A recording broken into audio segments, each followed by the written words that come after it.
Welcome to ABC Interactive English. Hi, I'm Mike. I'm Rainbow. And today we are beginning a 3-day article looking at borrowing and lending. What we will be borrowing and lending in our first dialogue are class notes. Now, back in your school days, Rainbow, did you often borrow or lend your notes to your friends or classmates? I would be of the lending. You would lend? Yes. So you always took really good notes. Perfect notes. Wow, perfect notes. notes. I would write them in class, I would type them out, organize them by bullet point. That's incredible. Did you also use different colored pens to show what's important? And wow, I switched it during class too. Oh, you are perfect. You are the ideal note taker. And of course, for those who don't know, when you take notes in class, you are listening to the teacher teach you new things, and at the same time, you are writing down the important and interesting things the teacher says. When I did it, I always, of course, did it with pen and paper.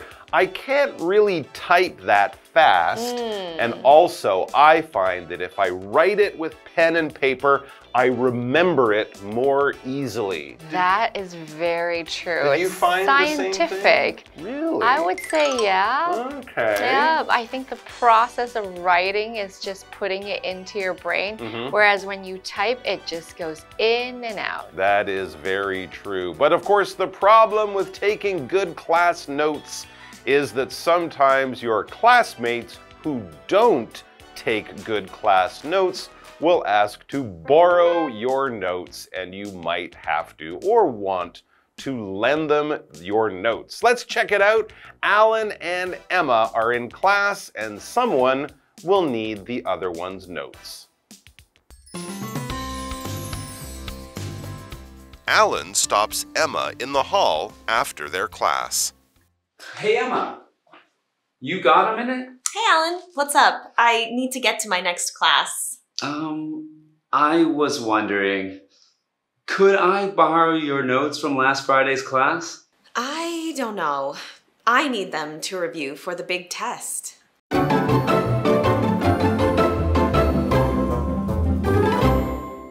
So the title for our article today is Borrowing and Lending Part A, Class Notes. So we have two students, Alan and Emma, and they are classmates. Article says Alan stops Emma in the hall after their class. All right, so that means they're chatting in the school, but they're not chatting in class. After class. That's right, you could get in trouble for chatting during the class, because during the class, as we mentioned, you should be making notes. We already talked about notes. These are recording important information that you don't want to forget. The most common place to do this would be in a school, in a class. The teacher tells you many important things about different things you're learning. You don't have to remember every single word the teacher says, but if they say an important name or a date or they explain an idea, you might want to write a note so that you remember that important information. In the same way, if someone calls your home or asks to talk to someone and they're not there, you might make a note of the person's name and phone number, and then you will ask your friend to call them back using your notes, using this important information. And a good place for students to talk in school is not in the classroom, shh. It's not in the library, shh. It's in the hall. So the hall is a place where you're walking from one classroom to another. This is like a walkway that's between the classrooms. In American schools, sometimes there are lockers there for you to put your things in, to get your binders and books. The hall, or we can say hallway, that's where you get from one place to another. And it's often a place where you're rushing because you have 5 minutes to get from this class to the next class.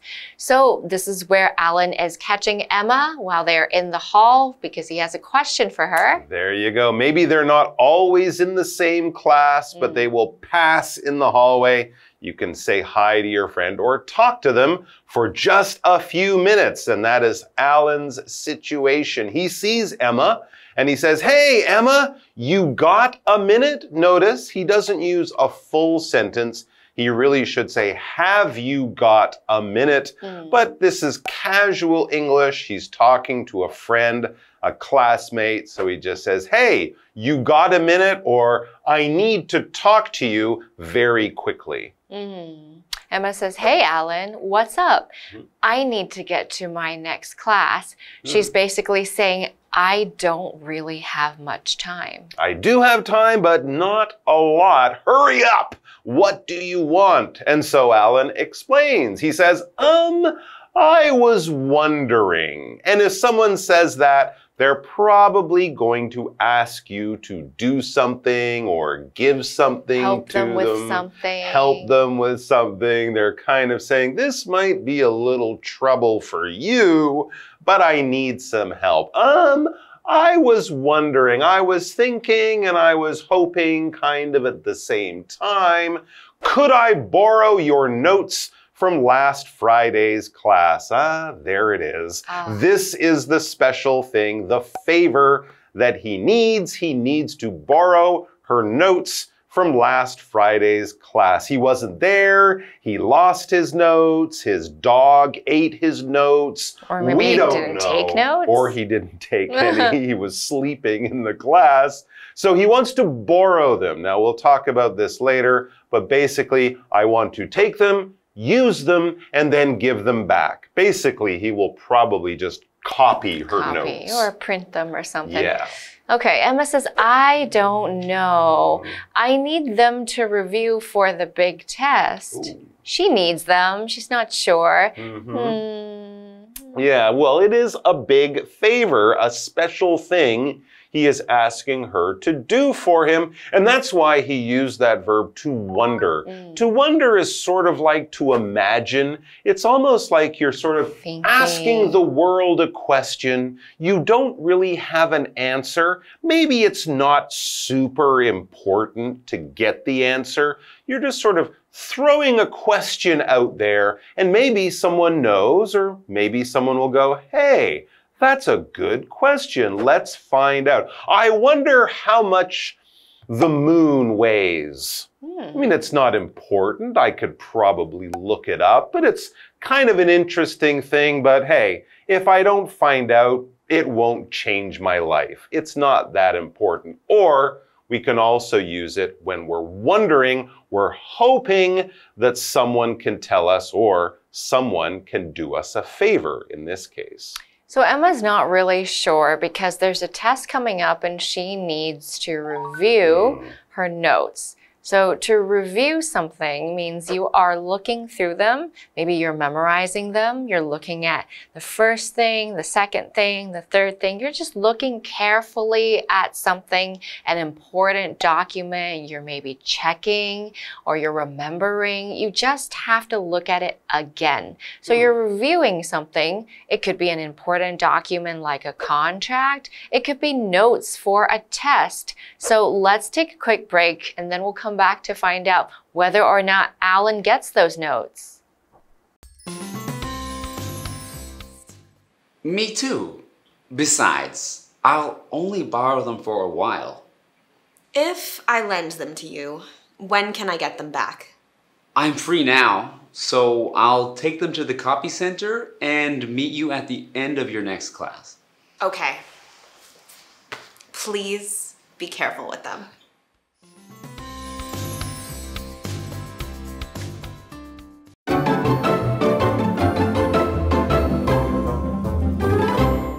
All right, we are back, and Alan needs some help from his classmate Emma. There's a big exam coming up.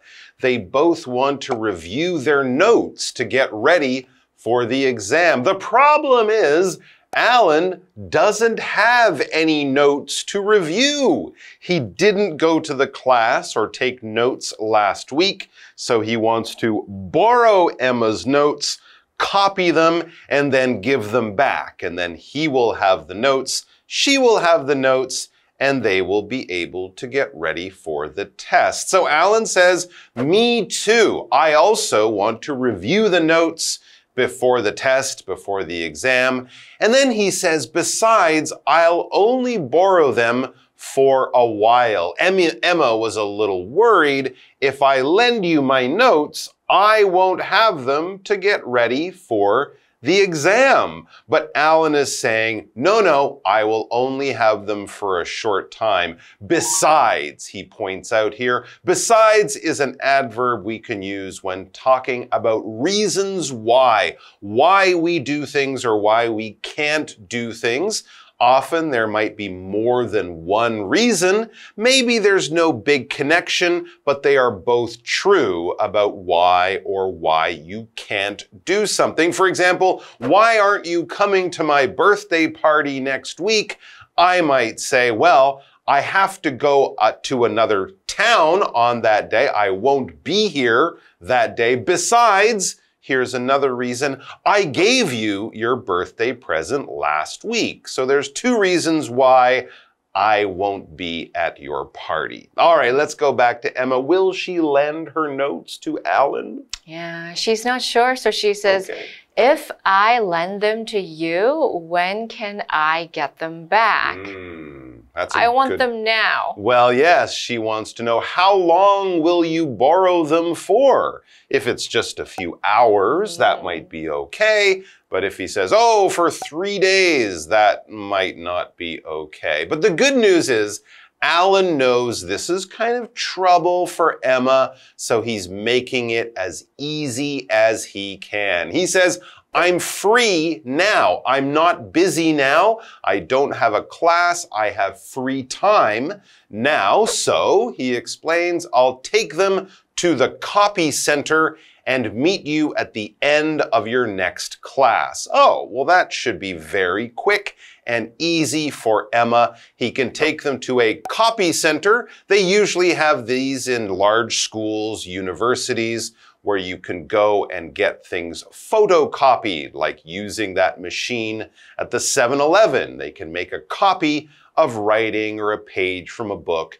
so that you can look at it later on. Oh, Emma says, okay, please be careful with them. They're very precious. Yes, don't drop them in the bathtub or spill coffee all over them. I need them back. Don't lose them. And I need to be able to use them, so treat them like precious diamonds. All right, that's all the time we have, but we'll have more about borrowing and lending, so please lend us some of your time and come back to join us tomorrow. Until then, all the best, everyone, and bye-bye.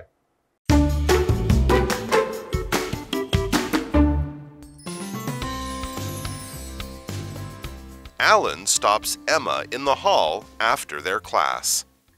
Hey, Emma. You got a minute? Hey, Alan. What's up? I need to get to my next class. I was wondering, could I borrow your notes from last Friday's class? I don't know. I need them to review for the big test. Me too. Besides, I'll only borrow them for a while. If I lend them to you, when can I get them back? I'm free now, so I'll take them to the copy center and meet you at the end of your next class. Okay. Please be careful with them.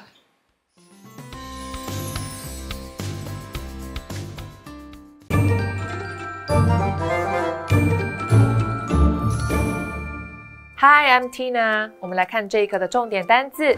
第一个 note 名词，笔记。当做这个意思的时候，我们惯用复数。The reporter took notes in the interview. 记者在采访中做笔记。下一个单字 hall 名词，走廊、大厅。Maya ran down the hall to the bathroom. Maya 沿着走廊跑去浴室。下一个单字 review 动词，复习。We're reviewing these words for the test tomorrow. 我们正在为明天的考试复习这些单字。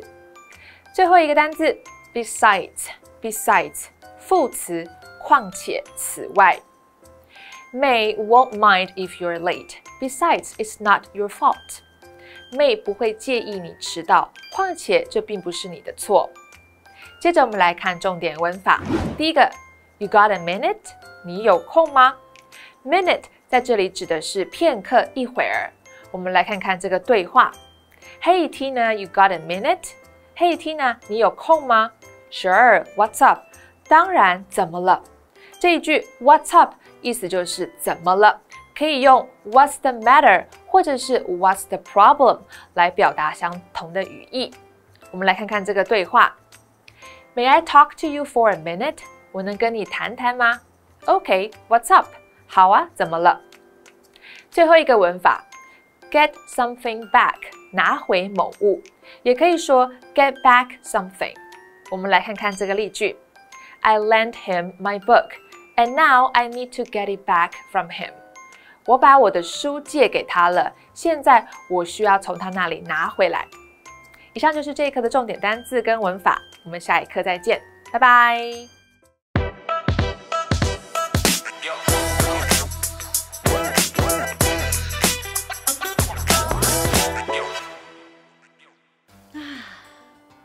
What a beautiful day today.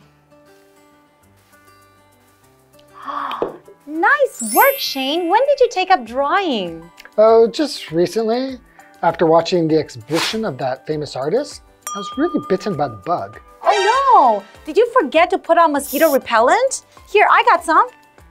Hey, no, stop! What are you doing? No, I was bitten by the drawing bug. That's what I'm talking about. You know, the one that gives you like creativity and makes you want to have free expression. That bug. Huh? What?